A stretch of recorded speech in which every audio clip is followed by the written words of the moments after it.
here today with Juliane Goicoechea, and she is a functional and integrative nutritionist. And I'd like to welcome you to Two Grannies on the Road. Thank you. I'm happy to be here. So tell us a little bit about your background, your work background, and your educational background.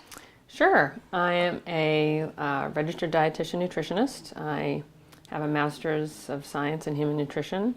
I'm also licensed with the Commonwealth of Massachusetts as a dietitian nutritionist. And I also have a doctoral degree in naturopathy. I have additional training in functional medicine through the Institute of Functional Medicine. And I am a private practice practitioner. Here in Plymouth. Here in Plymouth. Excellent. My interest in nutrition sort of started out of family dynamics. Okay. My mother was a fabulous cook. My father had diabetes. My grandparents immigrated from the Azores. And my grandfather was a farmer. And we grew up on a lot of farm fresh produce that my mother prepared deliciously. Now, where was this? New England? This was in Marshfield, Massachusetts. Oh, okay. So I attribute a lot of my interest in nutrition and food from my upbringing and coming out of a desire to find a way to send a message to my father or people like him who have diabetes on how they can improve things through food. Mm-hmm. So what exactly is functional medicine? I don't think a lot of people have an understanding of that. Yeah, functional medicine is really, if you think of it as a blend of integrative medicine and conventional medicine together, it's not practicing different medicine, it's just looking at it through a different lens. It's really a root cause paradigm. So everything is designed to figure out what's the root cause of illness, and instead of sort of being labeled as the disease that you have, you can still be looked at as a person who might have a disease or multiple diseases, and we seek to find the connections between them. Mm-hmm. So two fundamental questions we try to answer with the functional approach is, what does the body need more of to feel well and vital, and what does it need less of? The answers to those two questions could be different for everybody, even if you had 10 people with the same condition. Yeah. And I imagine as a nutritionist, you also fill a huge gap in the medical field because doctors don't have any training or much training in nutrition. Is that right? There is a mandatory amount of nutrition that medical schools are supposed to provide, but only 25% of medical schools in America actually comply with that requirement. We are seeing a lot more complex chronic disease in society today, and I don't feel that the acute style of medicine that we tend to practice is really best suited for managing that. You know, complex chronic disease is lifestyle-related disease, and so it requires lifestyle interventions. And since most traditional physicians are not really using tools of nutrition and diet and exercise to help, it's becoming less and less effective for prevention and management. I think we get focused a lot on tertiary and secondary prevention, where we're managing, death or managing disease, instead of primary prevention, where we can prevent it from happening in the first place. And wouldn't that save everyone a lot of money? A lot of money, and and would provide a lot more quality years. Yeah. So in the last 6 to 7 decades, changes in what we grow and how we grow it has unfortunately led more to chronic disease than it has to creating health. So expand on that. Exactly what is it that we've done to the food supply that's making it less healthy? Well, we tamper with the wheat a lot, and we don't do it necessarily for nutritional density. We do it for yield and pest resistance. We also genetically modify a lot of corn and soy, and we spray food with a lot of chemicals, antibiotics, antifungals, other agents that help them grow. And I think that this is all having an impact on how we can access the food that we eat. You have to couple that with rising CO2 levels in the atmosphere and how that has changed plants that we consume, what they refer to as type C plants. And we have noticed that there's less protein, less trace minerals, and more sugar in foods grown today compared with foods that we can compare from the seed bank and the plant bank from the 1950s. And what about the soil? I think the soil is changing too. So when you over-chemicalize soil, you lose a lot of the microbes that keep it healthy. And So if you eat organically, that is helpful, right? Yes, there's actually more nutrients in organic produce than in conventionally raised produce, just because the plants have to work harder themselves to resist pests, and it's those compounds that make them valuable to us. Oh, okay. So phytonutrients, these are the compounds in plants that provide distinctive color, texture, or odor, and it's what plants use to defend themselves. So animals have claws and teeth for defense, and plants use chemicals. And so the more colorful foods we eat, the more odoriferous, the more texturally interesting. These are the compounds the plants use to protect themselves, and our cells will use them for defense. Wonderful. Organic broccoli has a lot more compounds than conventionally raised broccoli because it's fighting off bugs. Okay. And there's been data on that. And you might want to compare buying a conventional potato and an organic potato and comparing the taste quality. It's the more phytonutrients, right? So, you could have on a cup of broccoli 2,000 different compounds, at least that we can identify. There's probably more. The food we eat, poor quality food can create disease, and good quality food can reverse disease. So what kinds of diseases are we talking about that mostly are affected by what we eat? Is there a certain class? That would be absolutely everything. Everything, okay, yeah. But I would say what we seem to be most forced to deal with is complex chronic disease. So diseases that we have to manage for a long time. Diabetes or heart disease or autoimmunity. These are things that take a while to develop. They also take a while to reverse, if we want to reverse them, if we need to reverse them.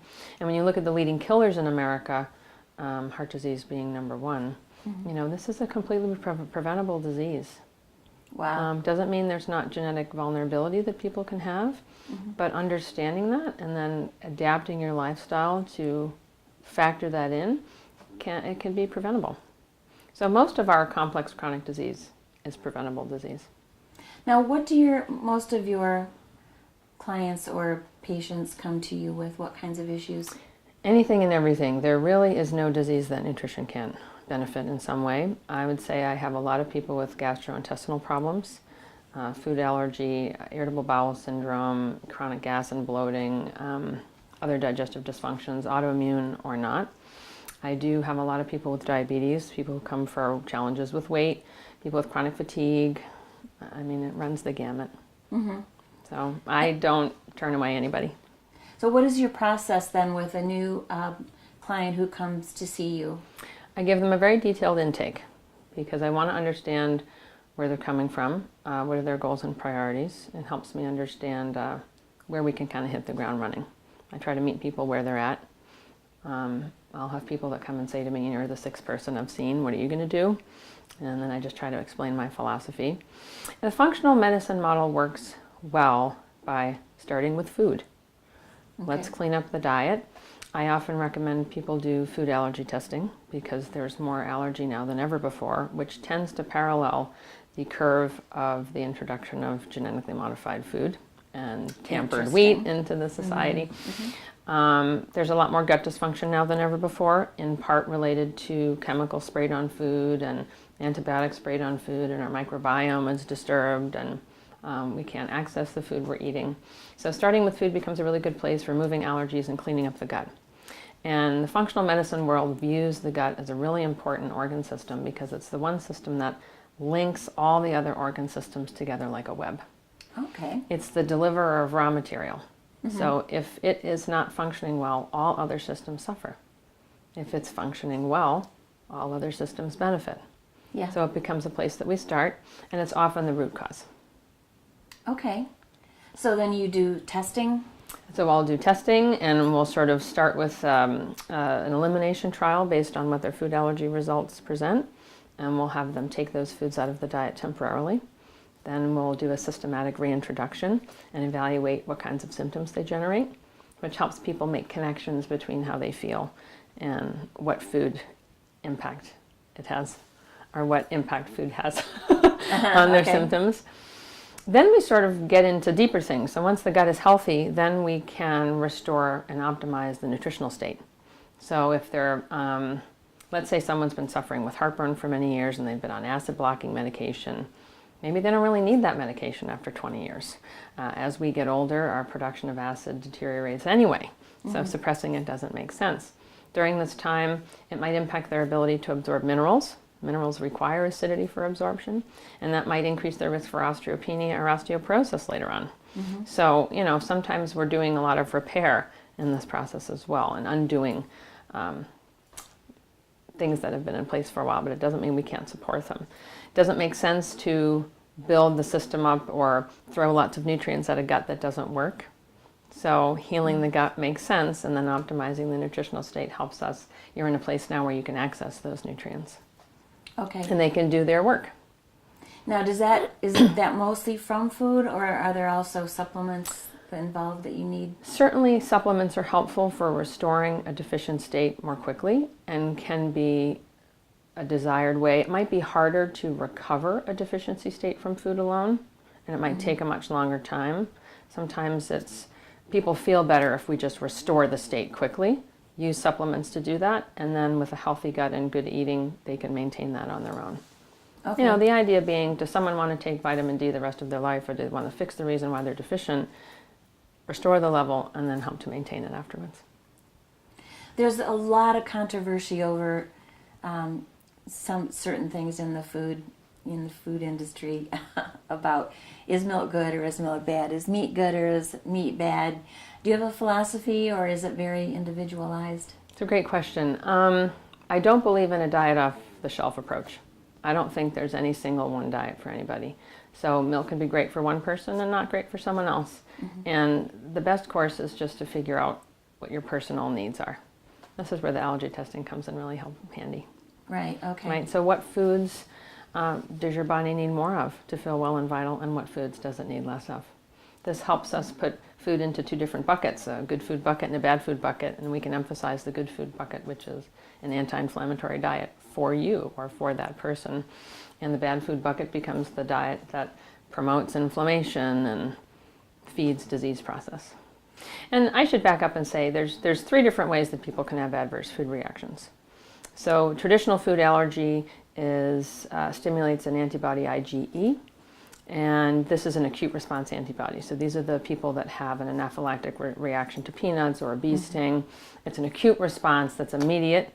It doesn't always have to be severe. It can be mild, but it will happen immediately. Okay. And so that's one type of adverse food reaction. Another type we can have is a food sensitivity. It still stimulates the immune system in an antibody, but it's a different antibody. So it's an IgG antibody, which is more of a chronic response antibody, which for me makes more sense for food, since we tend to eat the same things chronically. Okay. So we also call it a food sensitivity, to imply that it's not life-threatening. No one will die from a gluten sensitivity. It doesn't mean it's not stimulating the immune system. Yeah. So, this is something that can cause a reaction that's more delayed, and it could take 48 to 72 hours for your body to be able to communicate to you about that. So that's a lot harder to detect then, because On your own, by you don't- observation, yeah. absolutely. You don't have that connection of, I had a glass of milk and now my stomach is really hurting. Or now I'm coughing up phlegm Yeah. or something, yes. Yeah. And so that is trickier. That's where the testing becomes very useful. And then there's a food intolerance as the third type, which does not stimulate the immune system. So it's just a non-immune reaction to food related to the fact that we lack a nutrient or an enzyme required to break a particular food component down. And once we supplement or replace that missing nutrient, the symptoms are resolved. So it's more of a gut dysfunction than something that stimulates the immune system. Okay. Now, I know you've had a lot of clients over the years. You've been in business for yourself for a while. Can you tell us one of your best success stories? Yeah, so let's see. So I had a very sort of high-powered male client, very wealthy, very astute, had a very demanding job, who had chronic diarrhea. And his primary care physician was treating him for SIBO, which is a small intestinal bacterial overgrowth. And he wasn't recovering or responding well to the treatment. Came to see me. We did some testing. We identified food allergies, and we identified that part of his diarrhea was fat malabsorption. Was what? Fat malabsorption. Oh, okay. So helping his body by changing the foods that were coming in that were less irritating, supporting his digestive secretions, recovering his biome after being treated with antibiotics for an intestinal infection, and repairing his gut. In 4 visits, he was a new man. Wow. I've never seen him since, which is fine. That's a great success story. That's awesome. And because doctors don't test for these things or understand them nutritionally, They're looking through sort of a very myopic lens. They sort of look at this one thing. And he had a couple things that were wrong. So I like to look at functional medicine as a way to cast a really wide net. The lens is really wide. We're looking for a way to connect all the dots between symptoms that people have. So I'm kind of getting this sense that everyone, to really be healthy, should of course have a primary care physician, but should also have someone like you who's trained in functional medicine. You think that's accurate? Yeah, I think changing the healthcare team to include someone who's got a functional mindset is valuable and is more therapeutic. I think you're more likely to reach a desired goal. Are there specialized issues with baby boomers because of their age? Sure, and I think polypharmacy is one of them that you mentioned, which is that people are prescribed a great number of medications that might come from a great number of specialists, and no one's sort of looking at the whole wheel. Are there things that could double dip? Are there ways to consolidate medications and regimens? And I think most doctors don't have enough time to invest with their clients on, hey, look, here are some ways you can lower your blood pressure naturally, or, hey, let's talk about the salt in your diet, or they just don't have the time. And I think the other side of that is the most nutrition professionals aren't adequately trained in how to assess things at the molecular and cellular levels so that we can really help the body from the cells out. We're just a bunch of cells. Yeah. In the end, we're 60 trillion cells, and we're only as healthy as our cells. So we have to look at them at some point. Yes, that makes sense. The functional model tells us that symptoms are how your body communicates to you about what's wrong. But we're not really raised in a society that teaches us to pay attention and understand it as a language in that way. Right. And the functional model looks at symptoms tell us where to turn on the road to figuring out your root cause, where the conventional model may say symptoms are where we stop. Right. So you have a symptom, we stop it, and then we stop. Right. We don't traverse down the road anymore. I will say a lot of autoimmunity does have gut dysfunction at its root, and the conventional world doesn't view it like that. So, there's a lot of science now that shows us the immune system, 80 to 90% of it is in the gut. And it makes sense when you think about it, because your gut is this tube that runs mouth to anus that's open to air at all times.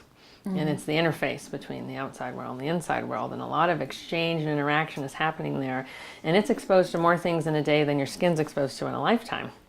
And it's deciphering, hey, zinc, yeah, that's good, I'll take that. Protein, yeah, that's important, I'll take that. Pesticide, no, I don't want that, I'll leave that in. It could be emptied. Or arsenic in the water, yep, no, I don't want that. So if you've got junk permeating the lining all the time, and the immune system's activated all the time, we can feel those effects far from the intestine. And that confuses and perplexes people. Right. But it's still connected. Interesting. Does that make sense? It does make sense. And the gut is the only system in the body that has its own dedicated nervous system. Separate from the brain, which runs the central nervous system, the gut is the only system that has its own nervous system. So when things are wrong, it's highly activated that we may or may not be aware of. Wow. And aren't our bodies under a lot of other assaults too, besides the food supply? There's pollution in the air. We have Chemicals all the everywhere. chemicals that we clean our houses with. Water, there's chemicals in the water.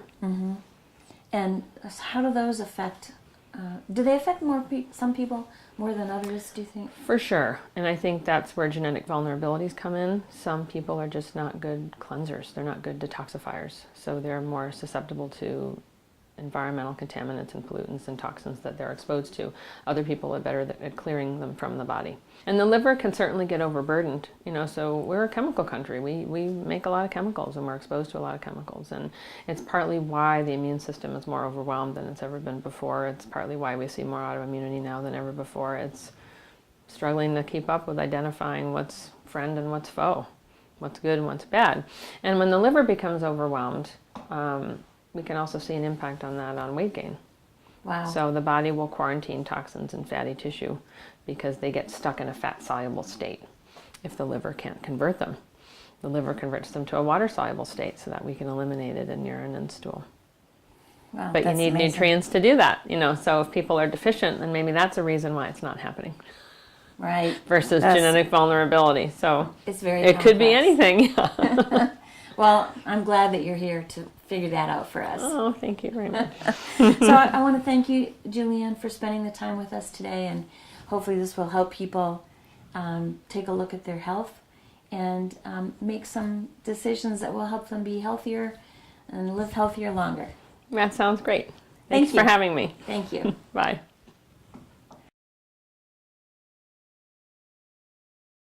So we're here today with Nina Peters, one of the owners of the Tasty restaurant in downtown Plymouth.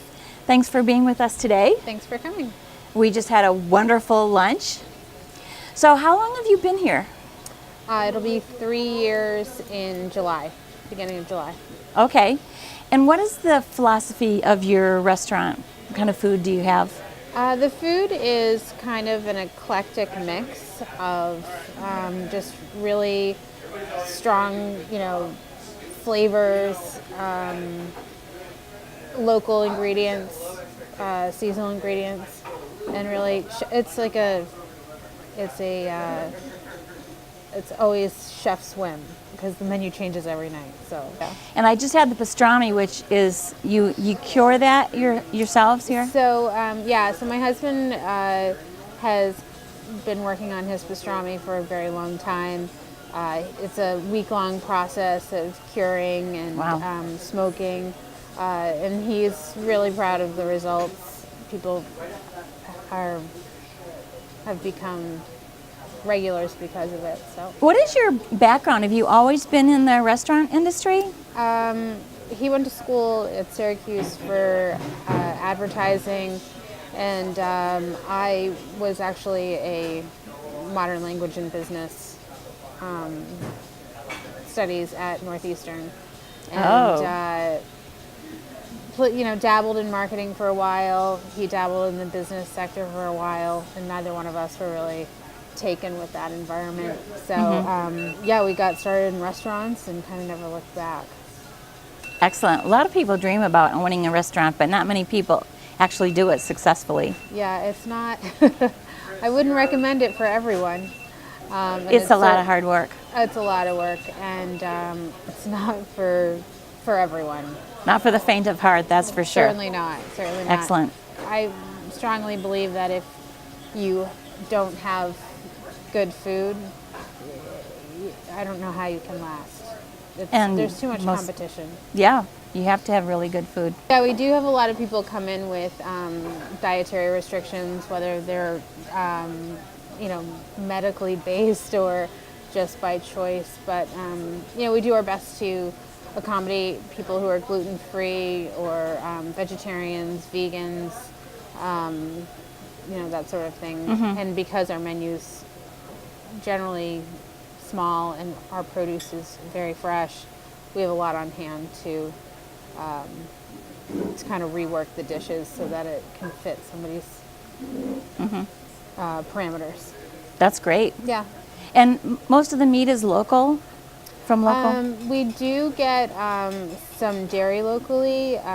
We have arranged for some of our proteins to be brought in locally, but it's not as easy to find. So we source grass-fed, humanely raised. We're actually getting half of a pig. I think like in the next couple of days from Skinny Dip Farm. So, wow. Yeah. So we've used brown boar as well. Yeah, they're in Vermont, right? Yep.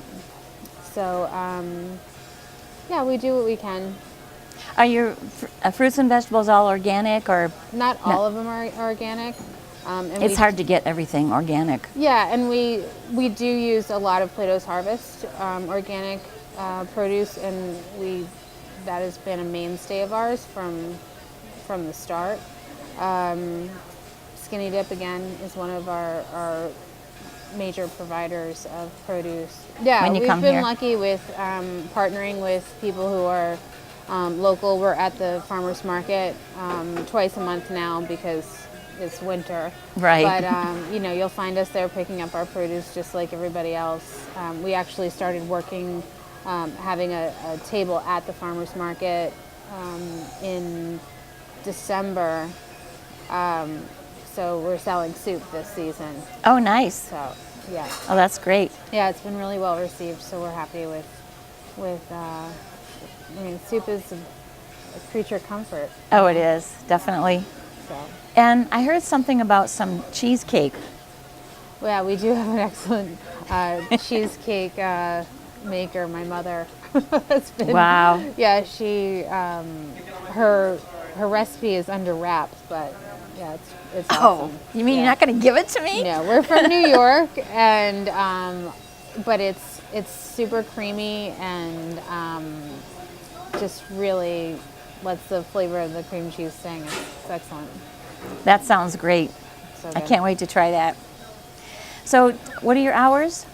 Our hours are they're kind of oddball hours, but Tuesdays we open at 5 for noodle night. So it's an all Oh. Asian inspired menu. Every Tuesday it's different.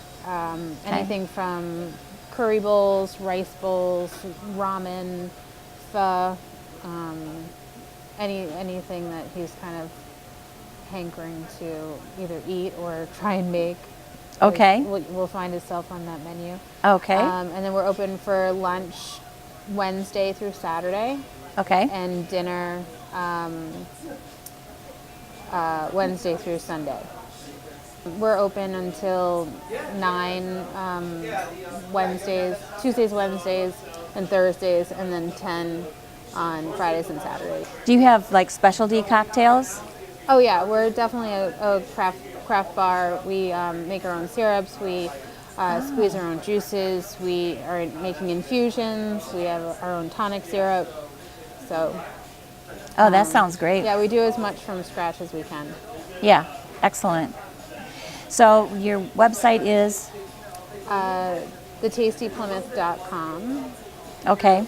And then on Instagram, we are Tasty Plymouth, and Facebook, we are Tasty Plymouth. I think that the one thing that sets us apart is we have 3 chefs in the kitchen, so we have influences from very different backgrounds and schools of thought, and it makes for an interesting menu. They collaborate, so they're always bringing best practices to the table and experimenting and researching their methods and making sure that they keep learning and keep things interesting for themselves as well as for the customers. Oh, great. And like I said, we are pretty young, so we're really discovering those best practices in the front of the house as well as the back of the house. Excellent. Well, thank you very much for being with us today. And again, this is Dina Peters with the Tasty Restaurant in downtown Plymouth. Thank you very much for coming. We're here today with Juliane Goicoechea. No. We really are going to start this show. Ta-da! Ready? Ready. All right, we're all ready. Start!